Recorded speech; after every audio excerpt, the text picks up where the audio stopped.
बिस्मिल्लाहिर्रहमानिर्रहीम।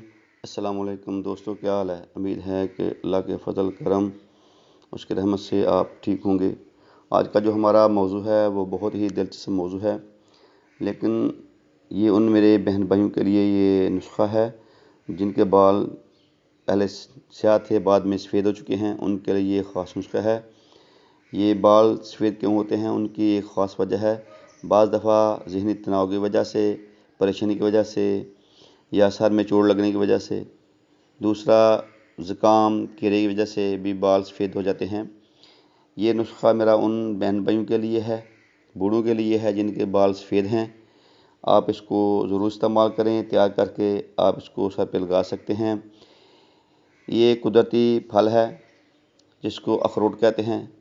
कुदरती फल से अपने बालों को स्याह कर सकते हैं। जिन मेरे दोस्त, मेरी बहनों के बाल सफ़ेद हो चुके हैं, उनके लिए ये कुदरत का बहुत ही नायाब तोहफ़ा है। आप इसको तैयार करके रोगन जैसे बूढ़े लड़के लड़कियां जिनके बाल सफ़ेद हो चुके हैं या जिन्होंने मुख्तलिफ़ कलर के इस्तेमाल से अपने बालों की रौनक को अपने हाथों ही से तबाह व बर्बाद कर दिया है।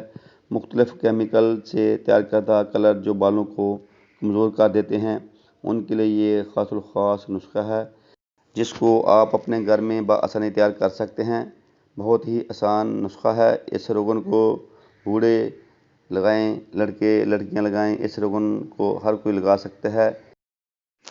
जिस मेरे बूढ़े बुज़ुर्ग भाई बहन के बाल सफ़ेद हों या ना हों, वो भी इसको लगा सकते हैं। किसी किस्म की परेशानी की बात नहीं है, लेकिन फिर भी ये नुस्खा उन सफ़ेद बालों वालों के लिए ख़ासुल मुजरब नुस्खा है। आपने इसको तैयार किस तरीके से करना है। आपने अखरोट लेना है ताज़ा, उसका आपने ऊपर वाला जो छिलका है वो उतार लेना है। ताज़ा फल का कम से कम 1 किलो इसका जो ताज़ा फल है वो होना चाहिए, छिलका ऊपर वाला। और आपने 7 किलो दूध में इसको आग के ऊपर रख देना है। हल्के हल्के आग पर इसको आपने पकाना है, जिस तरह दूध को काटते हैं इस तरह।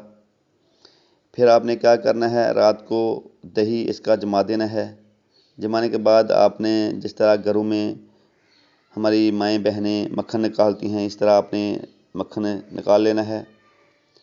मक्खन निकालने के बाद आपने इसको छान कर आपने इसका जो घी निकाल लेना है अपने हाथों से, और बाद में इस घी को अपने हाथों से सफ़ेद बालों पर लगाएं।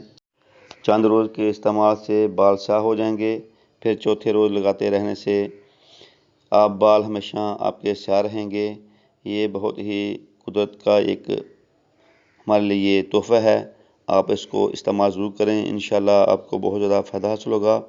आपके सफ़ेद बाल स्याह हो जाएंगे और लगातार लगाते रहने से आपके हमेशा बाल स्याह रहेंगे। हमारे देसी हिकमत टिप्स चैनल को सब्सक्राइब करें, लाइक करें, शेयर करें, बेल आइकन को दबाएं ताकि मज़ीद हमारी नई आने वाली वीडियो आप देख सकें। अस्सलाम वालेकुम व रहमतुल्लाहि व बरकातहू।